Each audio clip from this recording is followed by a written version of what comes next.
বন্ধুরা, আমরা এখন দীঘা থেকে খেয়ে মন্দারমণিতে যাচ্ছি। আপনাদেরকে একটু সাইড সিনটা দেখাবো, আপনারা দেখতে থাকুন।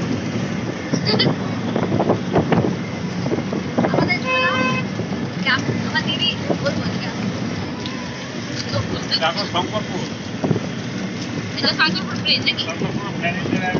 এটা আমার দিদির মেয়ে আছে, এখানে আমার বোন আছে, বোনের ছেলে মেয়ে, আমার বোনের হাজবেন্ড, দিদির হাজবেন্ড। হাই গাইস,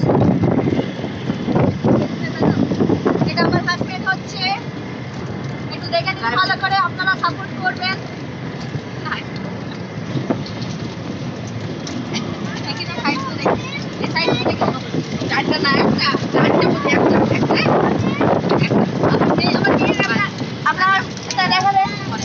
এটা আমার মেয়ে, আপনাদের ভালোবাসা যেন থাকে আমাদের।